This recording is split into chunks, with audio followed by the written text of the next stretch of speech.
शुक्लांबरधरं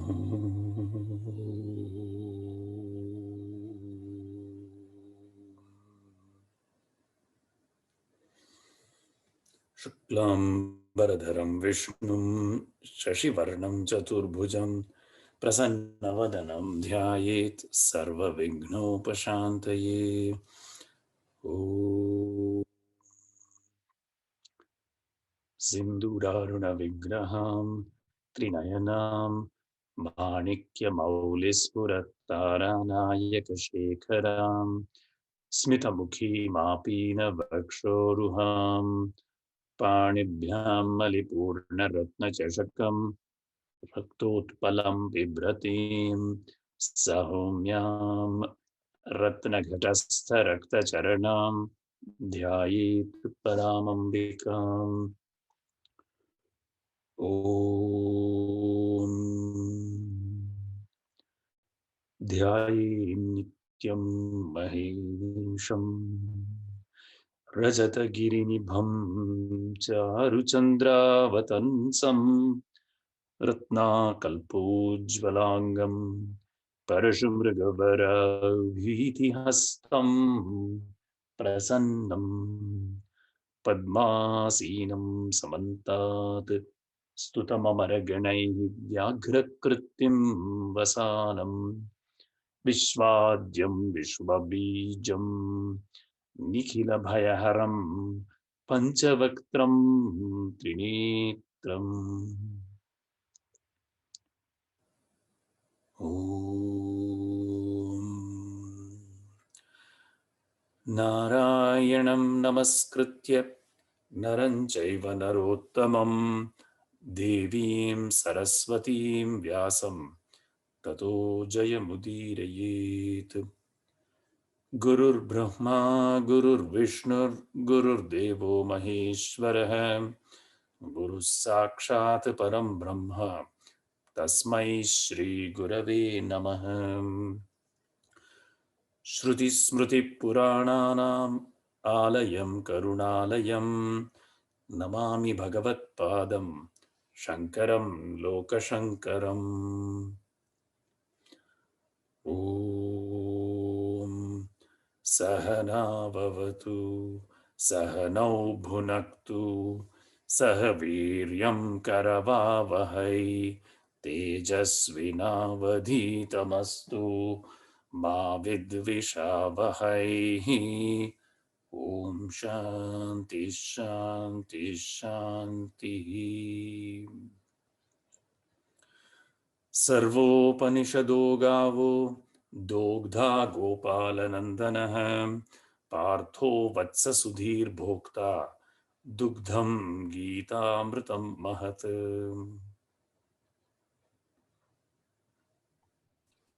धृतराष्ट्र उवाच धर्मक्षेत्रे कुरुक्षेत्रे समवेतायुयुत्सवः मामकाः पाण्डवाश्चैव किमकुर्वत सञ्जय। श्रीभगवानुवाच क्लैप्यमास्मगमः पार्थ नैतत्त्वयुपपद्यते क्षुद्रं हृदय दौर्बल्यं त्यक्त्वोत्तिष्ठ परन्तप। यो माम् अजम् अनादिं च वेत्ति लोकमहेश्वरम् असम्मूढा समर्थ्येषु सर्वपापैः प्रमुच्यते। एतां विभूतिं योगं च मम यो वेत्ति तत्त्वतः सोऽविकम्पेन योगेन युज्यते नात्र संशयः। तेषां सततयुक्तानां भजतां प्रीतिपूर्वकम् ददामि बुद्धियोगं तं येन माप उपयान्ति ते। तेषामेवानुकम्पार्थम् अहम् अज्ञानजं तमः नाशयाम्यात्मभावस्थो ज्ञानदीपेन भास्वता। हन्त ते कथिष्यामि दिव्यात्मविभूतयः प्राधान्यतः कुरु श्रेष्ठ नास्त्यन्तो विस्तरस्य मे। अहमात्मा गुडाकेश सर्वभूताशयस्थितः अहमादिश्च मध्यं च भूतानाम् अन्त एव च। सर्गाणाम् आदिरन्तश्च मध्यं चैभाम् अर्जुन अध्यात्मविद्यानां वादः प्रवदताम् अहम् यच्चापि सर्वभूतानां बीजं तदहमर्जुन न तदस्ति विना यत् स्यात् मया भूतं चराचरम् नान्तोऽस्ति मम दिव्यानां विभूतीनां परन्तप एष तुद्देशतः प्रोक्तः विभूतेर्विस्तरो मया यत् यत् विभूतिमत्सत्त्वं श्रीमद् वा तत्तद् एवावगच्छत्वं मम तेजोंश संभवम्.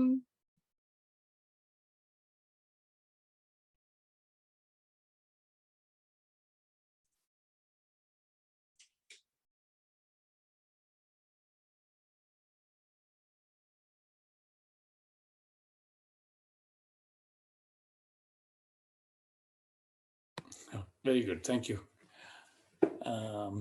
I guess I was on mute. I didn't realize that. Okay, so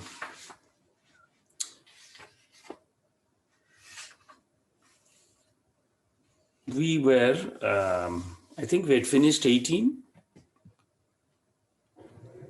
Yes, sir. Ji. So the prelude, so far Bhagavan has talked about the Kshetra and the Kshetragya, and what is the Jnanam, Gyeyam, Jnanagamyam? Where did that one come? 17.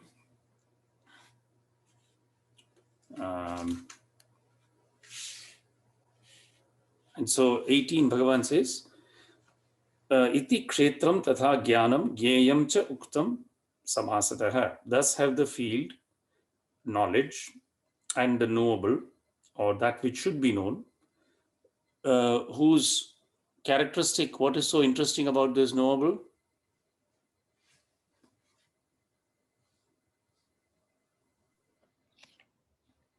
It is the same Kshetragya in all the Kshetras. It is the source of immortality. Remember, that's how Bhagavan excited the reader's interest, yes or no? Right? While what you're saying is right, as a human being, we need some excitement to be inclined towards the knowledge, right? So in 12, Bhagavan says, Gyeyam yat tat pravakshyami yad jnatva amritam ashnute. So to rouse the attention of the listener, the fruit of such knowledge is indicated.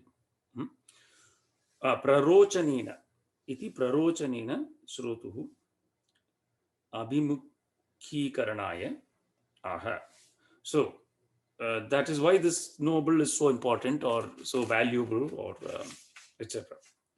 Acha. So now from 18 we move to the next verse. There is a prelude to that verse. So having described Kshetram, Jnanam, Gyeyam, and the importance of this particular Gyeyam being the doorway to the portal to immortality, to Amritam. Now, Tatra Saptame Adhyaye Ishvarasya Dve Prakriti Upanyasте Parapare Kshetra Kshetragya Lakshane Etad Yonini Bhutani Iti Cha Uktam. In chapter 7, two Prakritis or powers of God were formulated. Remember that Parachapara, chapter 7 was which one?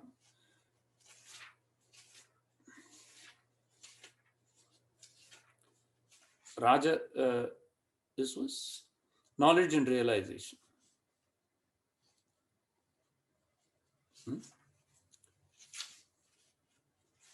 Jnana Vijnana Yoga, probably, right? That,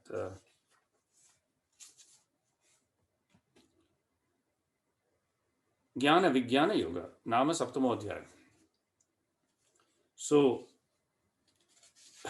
it's easy to forget what is in it, right? So Bhagavan first talks about his lower nature.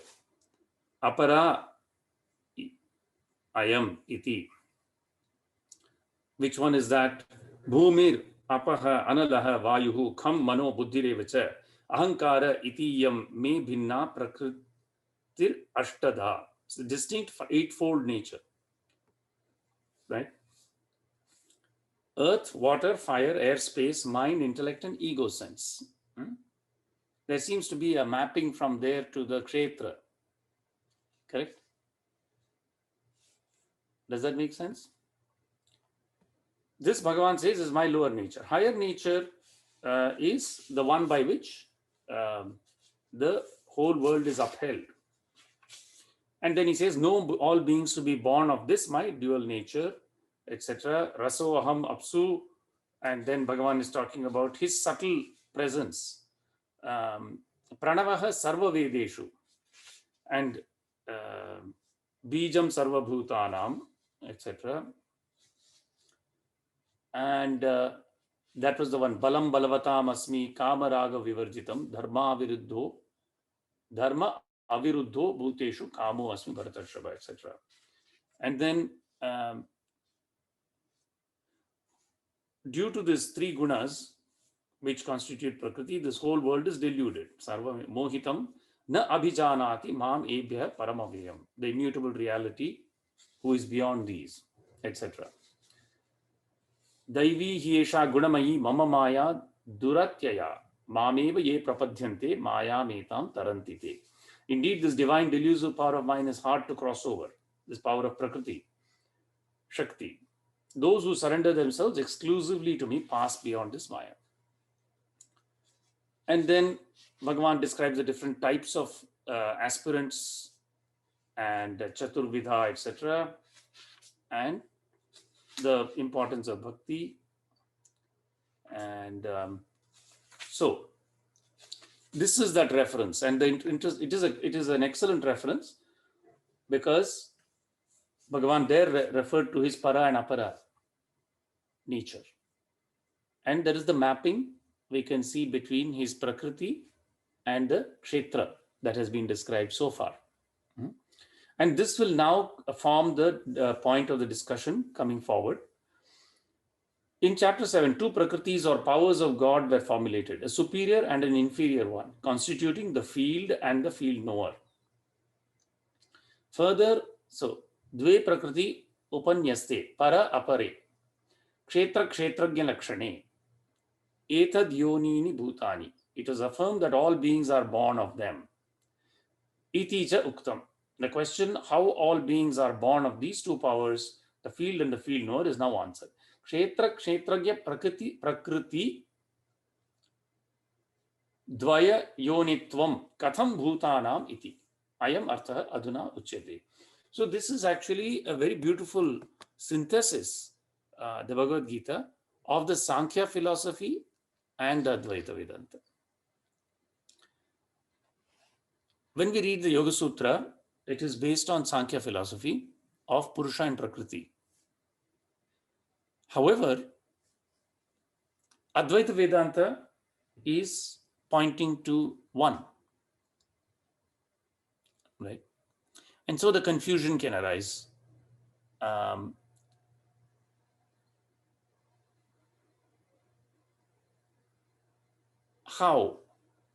are these reconcilable? Right? And Bhagavan gives a very beautiful way of reconciling them in showing them to be both his two powers. Right?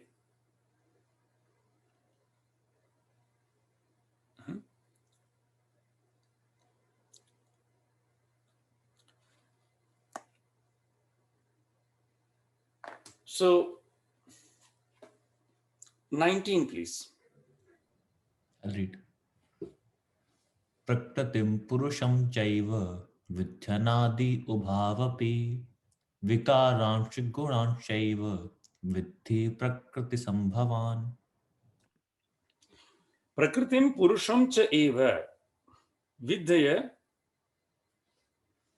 anadi ubhavapi vikaransh gunanshaiva vidhi prakriti sambhavan. So know that both Prakriti and Purusha are without beginning, anadi. I think you read 20th, is Pardon me? it? Sorry, I think I have wrong shloka open. Sorry. No problem. Vikaransh gunanshaiva. These transformations and the gunas, know them to be coming from, born of Prakriti. Uh, just give me 1 second before we start the next verse. I think there is an alarm going off. I'll just turn it off in 1 second. Sorry. Shalabh, did you read the 19th or 20th? 19. Actually, there is a mismatch between regular verse numbers and in this translation. Ah, That Yeah, we some use. online references have different numbering than So the in all central other version. contexts, you will find it 20, but here Dr. Shankar is talking about 19. okay. I think today I opened it online. I didn't have my book with me. Okay.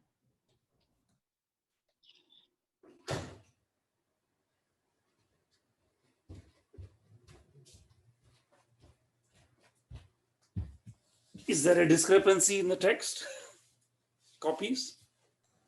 No, it's just about numbering. Very good. So, know that both Prakriti and Purusha are God's powers and that they are without beginning. Since God is eternal, his powers should also be without beginning. The Godhood of God consists in his having these powers by means of which he originates, sustains, and dissolves the world. These beginningless powers cause the world. Na adi anadi.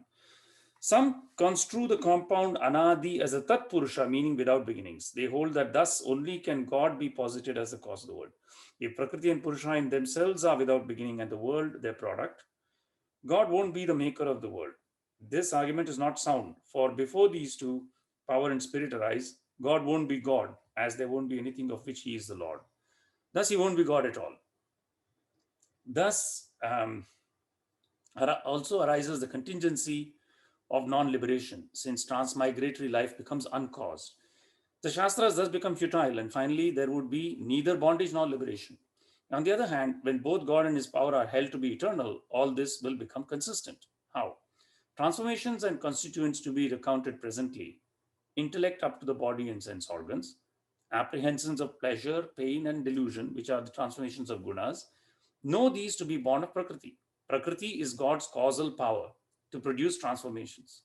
It is Maya, whose essence is the three constituents. This power gives rise to the transformations and gunas. These latter are born of the transformations of Prakriti.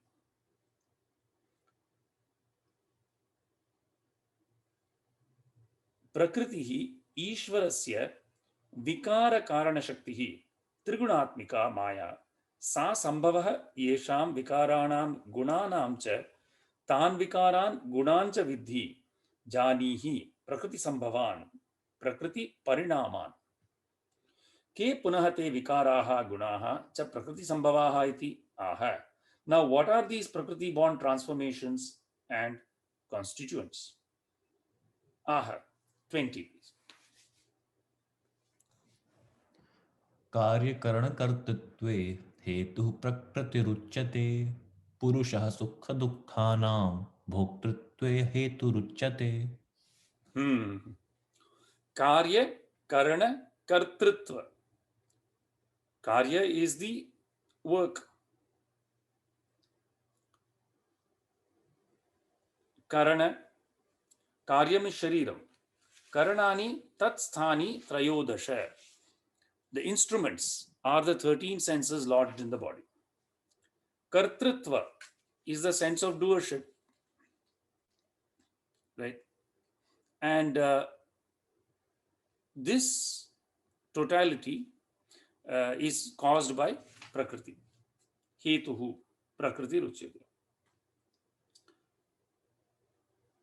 पंच विषयाश्च प्रकृति संभवाः विकाराः पूर्वोक्ताः इत इह कार्यग्रहणेन गृह्यन्ते.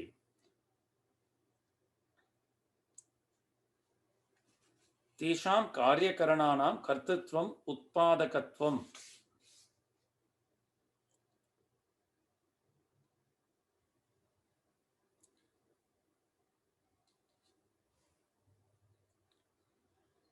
The five elements forming the body, the five objects, in fact, all the Prakriti born transformations mentioned earlier, are here referred in their totality as effect. The Prakriti born constituents, which are essentially of the nature of pleasure, pain, and delusion, are mentioned as the instruments, as these are grounded in the senses. To produce effects and instruments is what is meant to be by being their cause.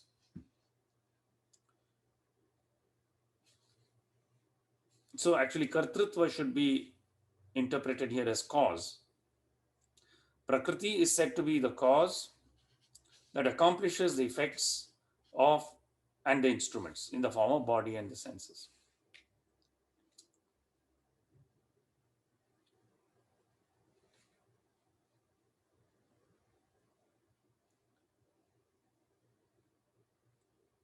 Purusha, Sukha Dukkhanam Bhoktrutve, the one who experiences the pleasures and pains, the cause of the experience of pleasures and pains, is Purusha, spirit.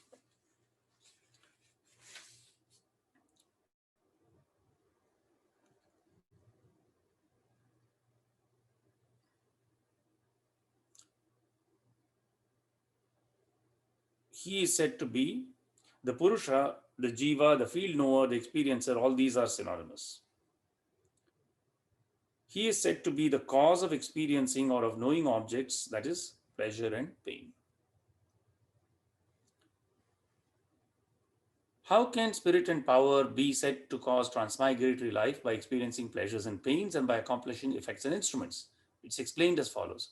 If Prakriti is not transformed as effects and instruments or body, sense organs, pleasure and pain, and if spirit does not cognize them, how can there be transmigratory life? But when there is the nescience bond contact of the subject or experiencer with the opposite factor, namely the object or Prakriti, which transforms into various experienceable effects, then transmigratory life may ensue.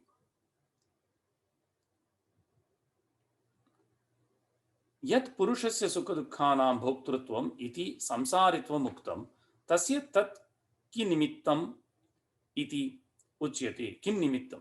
Why does Purusha experience pleasures and pains and suffer transmigration?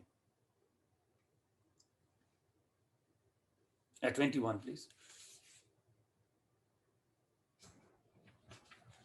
पुरुषः प्रकृतिस्थो हि भुङ्क्ते प्रकृतिजान् गुणान् कारणं गुणसङ्गोऽस्य सद्यो निजन्मसु.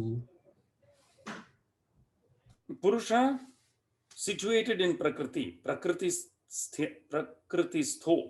he, verily, bhunkte, experiences, Prakriti-jan gunan, the gunas, born of Prakriti. Karanam, why? Guna Sangha, because of his attachment to the gunas.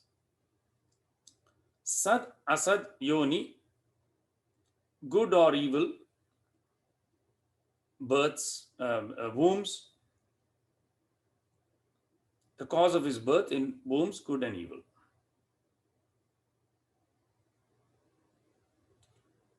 So that is why the one who is Gunatita is considered to be past the samsara.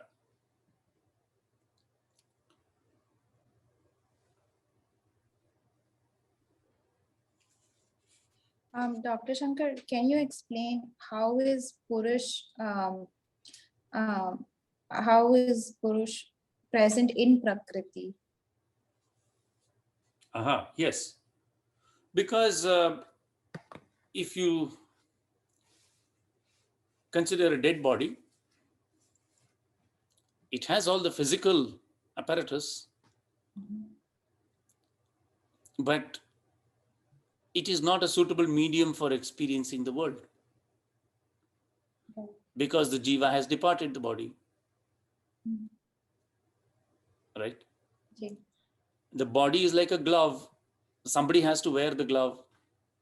Mhm. When the person ceases to wear the glove, at that time, the mind, along with the senses, departs. With the pranas leave the body, right? Mhm. Utkranti. So the pranas, when the pranas move up, the mind moves up with the pranas. And whatever the mind was thinking of at the time of departure, it grabs onto that. So if the mind was thinking of a deer or an insect, then it will take on the form of the deer or the insect, so as to then further experience, right? Ji. So in that sense, you may say that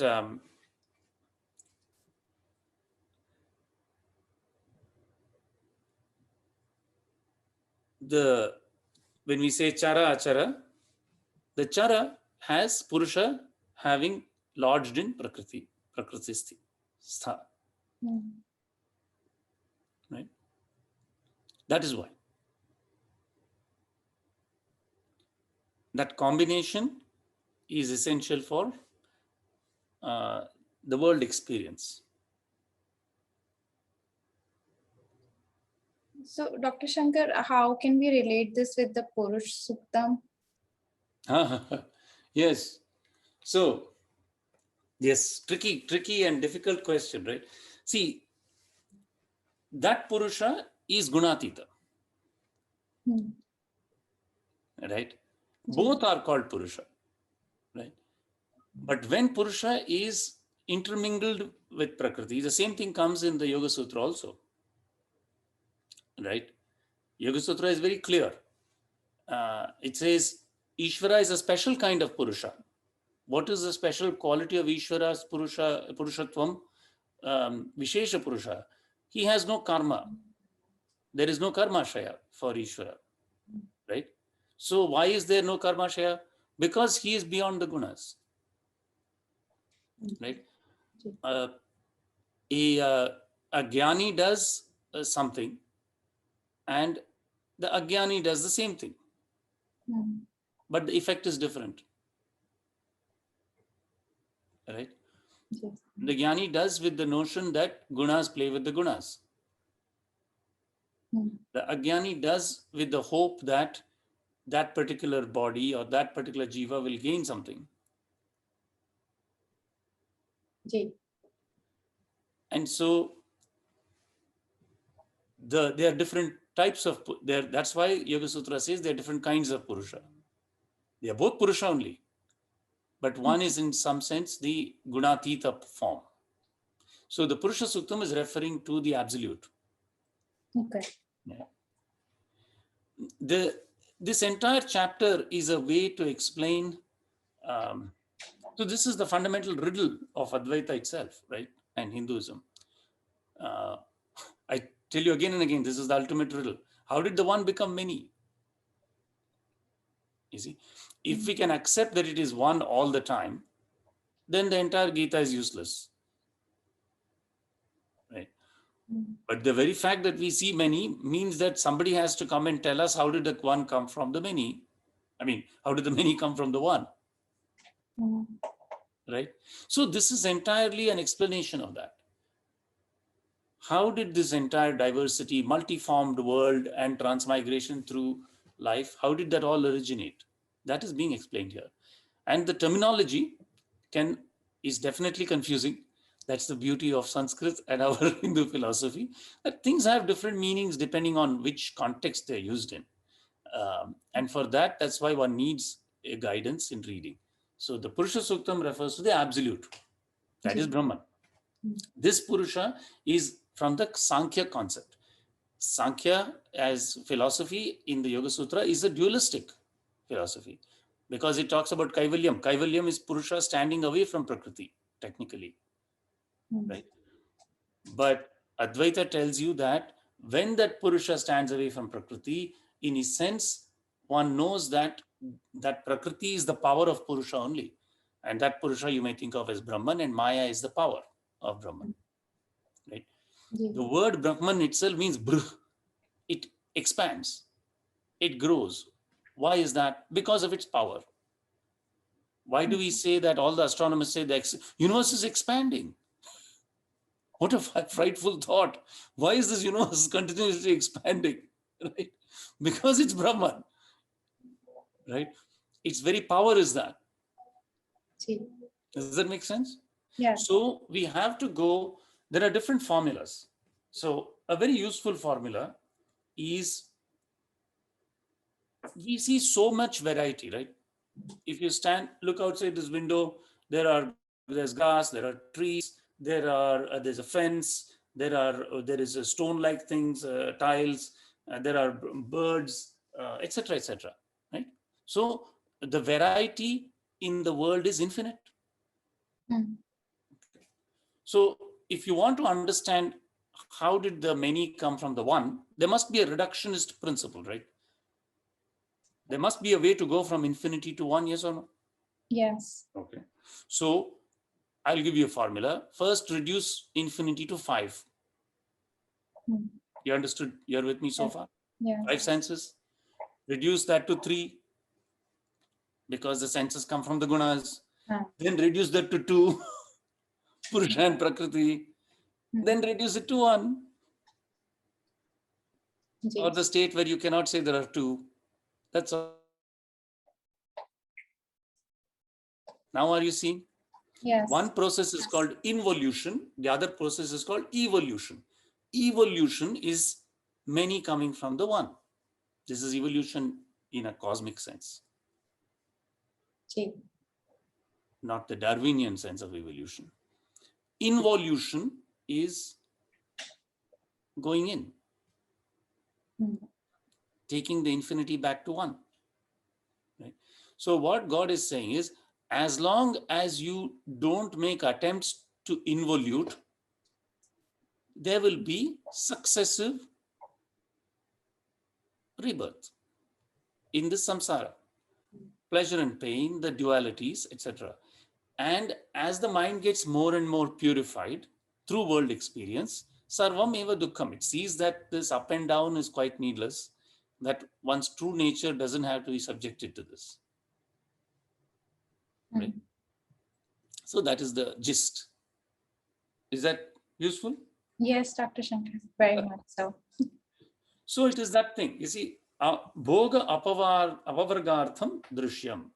Drishyam, that which is seen, is for bhoga, enjoyment or experience, depending on how you look at it, and apavarga, liberation. Right? Now, in meditation, we can liken this true self within us to a bucket that is lowered into a well. Okay. When you fall asleep,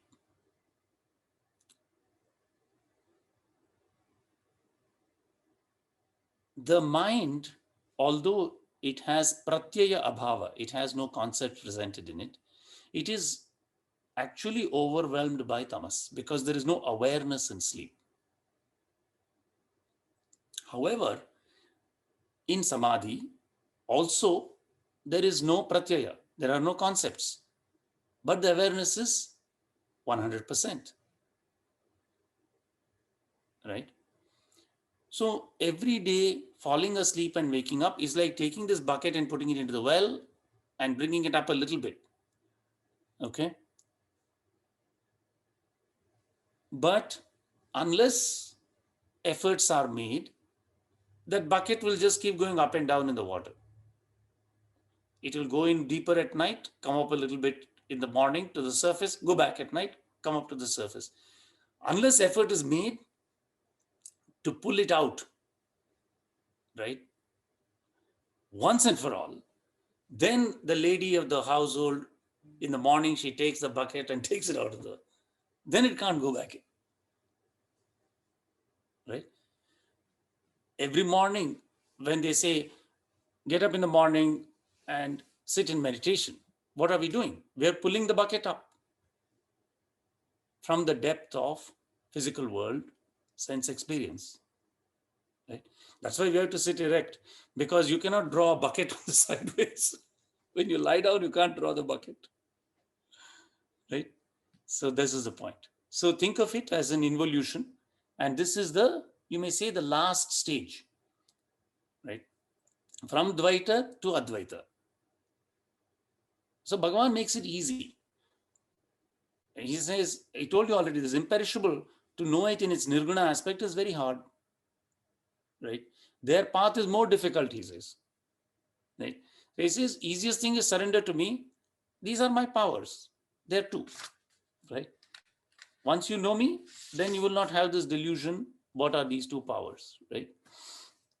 So, Purusha, the experiencer lodged in Prakriti, which is nescience and which is transformed into effects and instruments, experiences or cognizes the constituents, the gunas, for he mistakes Prakriti for his very self. The constituents manifest themselves, the gunas manifest themselves as pleasure, pain, and delusion. Sukha, dukkha, moha. Now, what is this delusion? When the bucket falls into the well deeply, then first we think that I am the body. Very, very difficult to think I'm not the body, right? And it's not just a question of thinking like that. All said and done, if hot something falls on the body, you will, the pranas will be agitated and the mind will be agitated, of course. This is natural, right? But systematically, by the practice of dhyanam and bhakti, at least this point comes to become clear, which is that the body will have an end, right? But the body having an end does not mean that I will end. This is very difficult unless it's directly experienced, right? So you have to take somebody's word for it.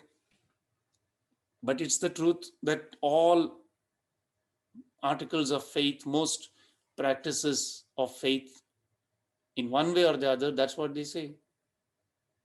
That when the body perishes, something does not perish. Some call it spirit, some call it soul, some call it this, that, and the other, right?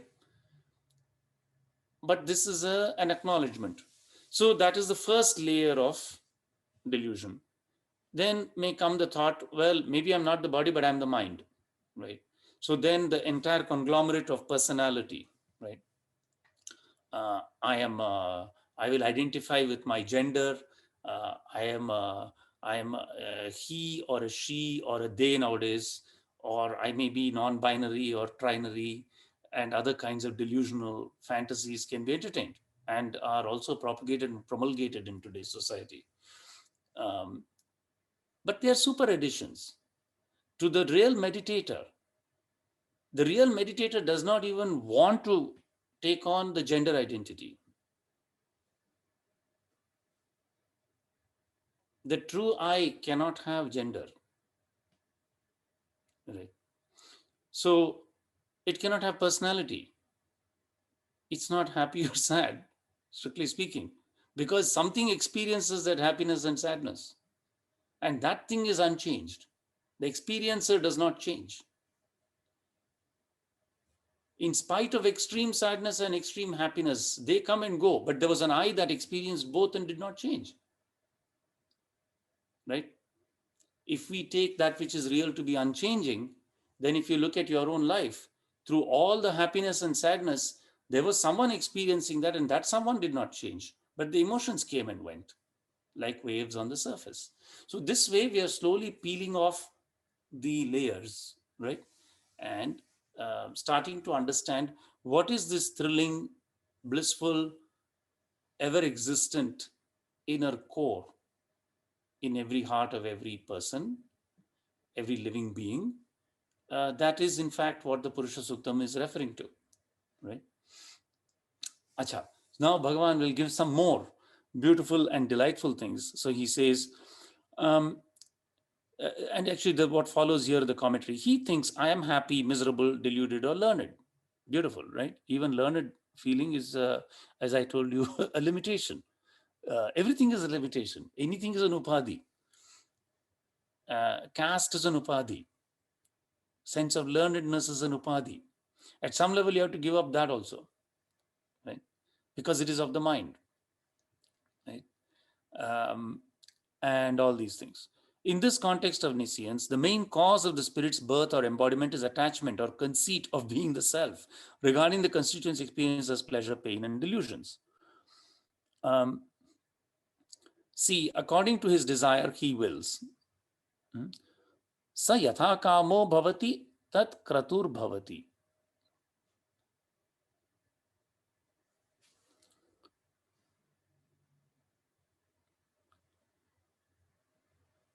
Atma bhava. So thinking that I am the one who is experiencing all these things is the root cause, the pradhana karanam. And that is the sangha, guna sangha. The idea is expressed in the words, the cause of his birth in wombs, good and evil, is the clinging to constituents. Or stressing on empirical life, it may be interpreted that the cause of empirical life resulting in births in wombs, good and evil, is the clinging to the constituents. Good wombs means birth as devas or celestials. Sad yonayah, devadi yonayah. Asad yonayah, pashu adi yonayah. Evil wombs, births as beasts, etc. Partly good and partly evil wombs may point to human births too, because human is in this peculiar situation of halfway between the divine and the animal. It's a Trishanku existence. Half the time the mind moves towards good things, rest of the time it behaves like an animal. Very difficult to conquer, undoubtedly. But yet it's also considered to be the kshetra where one can actually attain liberation. So it's also prized. But a difficult halfway place. So the gist of this is follows. The cause of empirical life is nescience, meaning lodgement in prakriti and the clinging to the constituents. This is mentioned so that it may be shunned. What dispels it is knowledge and dispassion together with renunciation.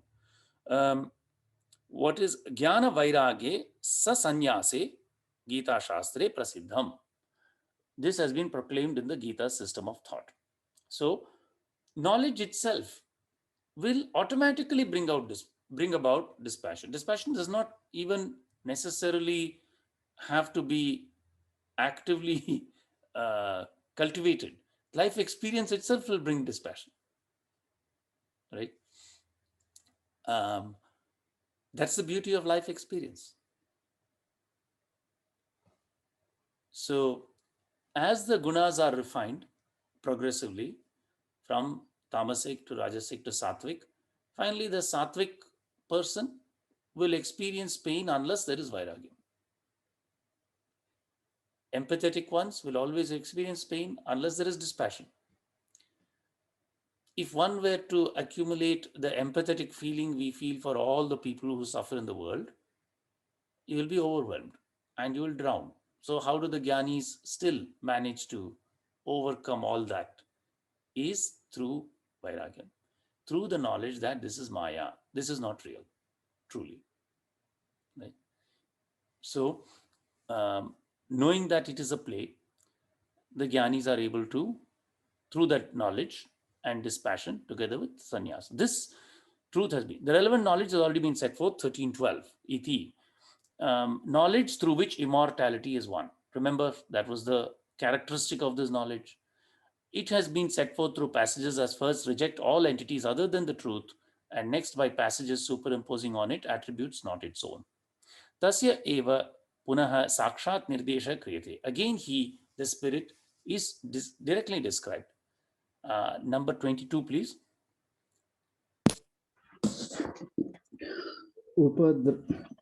उपद्रष्टानुमन्ता च भर्ता भोक्ता महेश्वरः परमात्मेति चाप्युक्तो देहेऽस्मिन् पुरुषः परः. Beautiful. Very nicely read, Shiva. Upadrashta, drishpashya. Drishpashya is to see. Drashta, seer. Upadrashta, close observer. Anumanta, he is the one who permits all this to happen. Bharta, sustainer. Bhokta, experiencer. Maheshwaraha, the preeminent Lord. This was your question. Where is that Purusha? Same Purusha only. Right? So, Paramatma, the preeminent Lord. After all, the Lord has said, I'm in everybody. He did not play any favorites. Right? He said, I am not playing favorites with anybody. I'm in each of you equally. So then what is the difference? The difference is whether we acknowledge it or not. Right? The reason somebody is called Brahmana is they know that they came from Brahma and everybody came from Brahma. That's why they're called Brahmanas. Okay. And having held hard to that knowledge, hopefully results in some improvement in behavior, human behavior. But nevertheless, returning to the verse, Upadrashta, close observer. So this is the Dehe Asmin Purusha Para, self-styled, thus is styled the Supreme Spirit in the human body. Right? So whenever the mind takes on a limitation and feels, oh, I am something other than that, I'm limited in some way, then that is ignorance. Right? And yet, if you look at the qualities of Jnanam, Amanitvam, Madambitvam, Ahimsa, Kshantirarjavam, because that Amanitvam, etc., apply to the Ahankar. Right? So that is the distinction. What is the translation here? Close observer, one who though inactive, still observes, standing by, just as. You remember that verse from the Upanishad, Mundaka Upanishad, I think. Dva suparna sayuja sakhaya samanam vriksham parishasvajati tayoho ranyoho pippalam swadvat yanashnan nanyoho abhichakashiti. Dva suparna, two golden birds. Sayuja, good friends. Sakhaya, samanam vriksham, on the same tree. Parishasvajati. Tayoho ranyoho, one of them eats the fruits. Pippalam swadvat, bitter and sweet. Anashnan anyoho, the other one not eating, abhichakashiti, just looks on. Right? This is a very beautiful, again, expression of the limited jiva, Purusha with sunk in Prakriti, and Purusha not sunk in Prakriti, right? As the Supreme. So this is the close observer, one who, though inactive, still observes, standing by.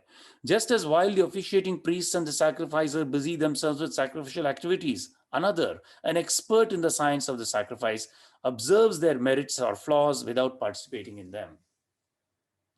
Right? In the Purusha Suktam, it comes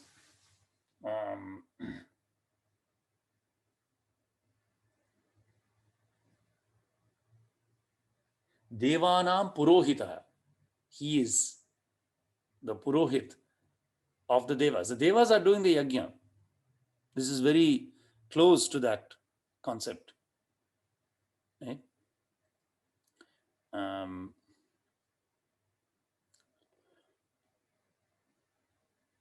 These Devas, you see, the Devas, the Sadhya gods, the Rishis, they all performed sacrifices.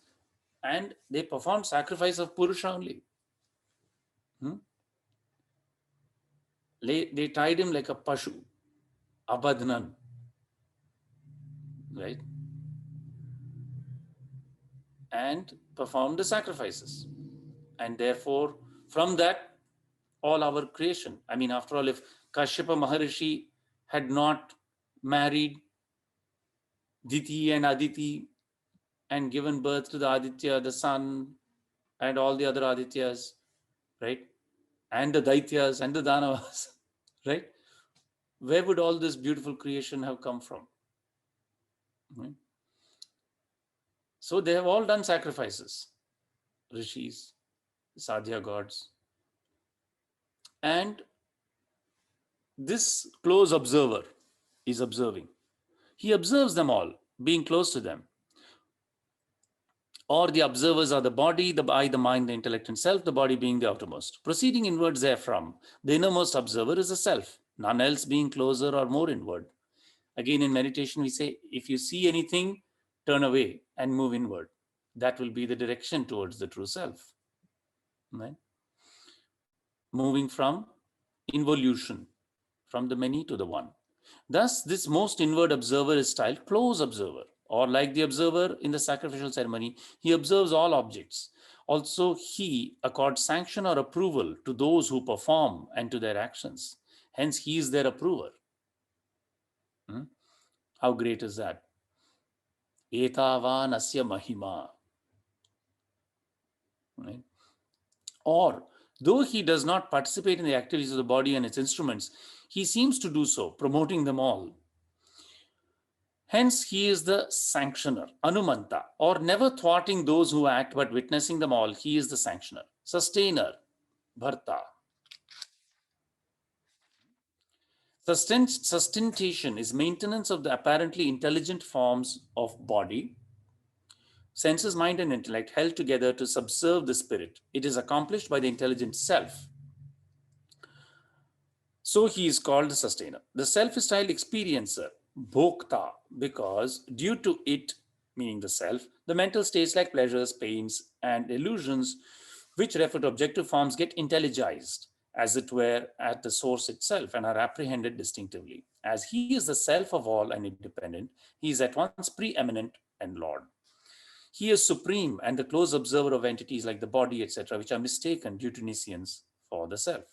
In scriptures, he is also styled the supreme self, who? The supreme spirit dwelling in the body. Paramatma iti cha api uktaha dehe asmin purushaha paraha. He is beyond the unmanifest. In chapter 15, verse 17, he'll be described as the supreme spirit, the other, the supreme self. Kshetragyam chapi mam vidhi iti upanyastaha vyakhyaya upasamhritascha tam yetam yatokta lakshanam atmanam. In 13.2, the self was introduced in the words, know me also as the field knower, and later fully explicated. This self thus set forth, 23 please.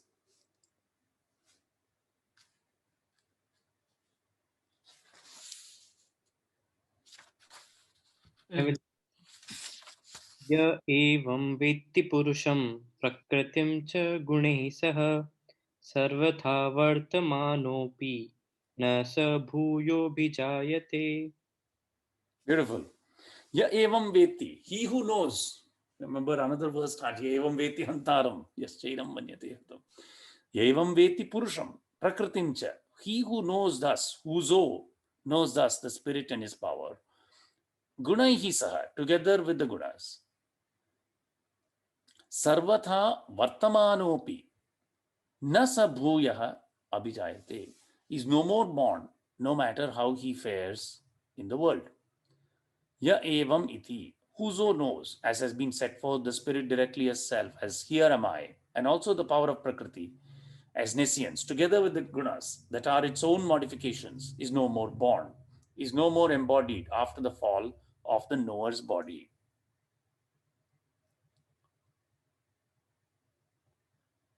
Saha bhuyaha punaha patite asmin vidvat charire dehantaraya na abhijayate na utpadyate. That for one who does not deviate from his proper being, the question of re-embodiment does not arise at all. Na grihnati, dehantaram na grihnati ityartha.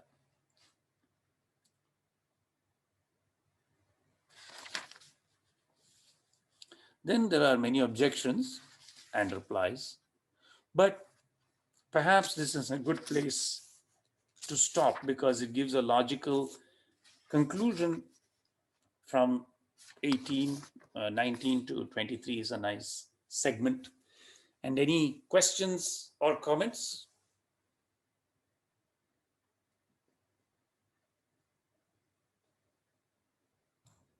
Just one question about the involution process that you described previously. So when you say from many to 5 to 3, 3 is the 3 gunas, right? Mhm.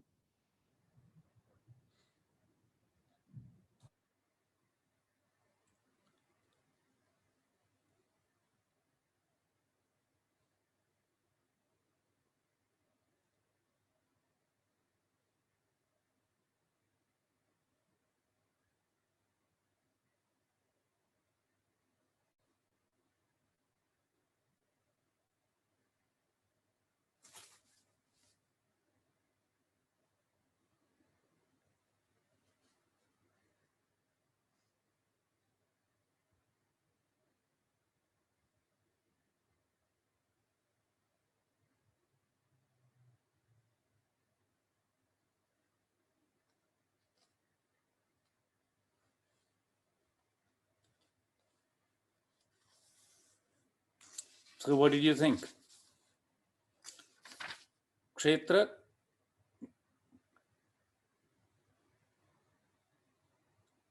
Jnanam, Jneyam, and this Purusha and Prakriti.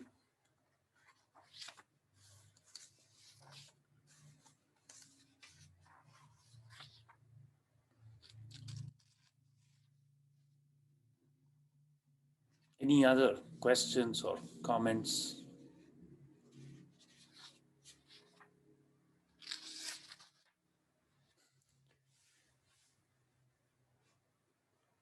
Hard to keep in mind, huh?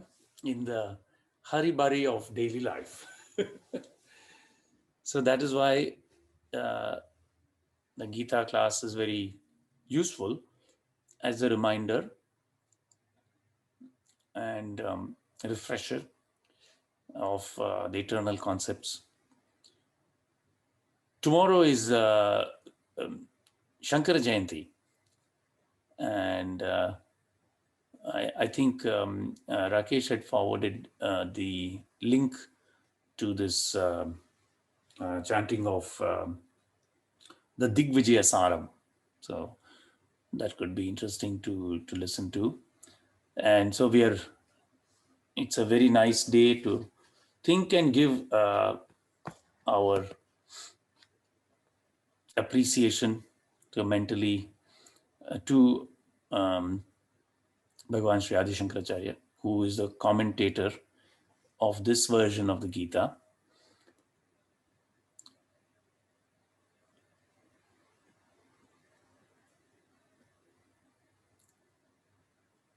And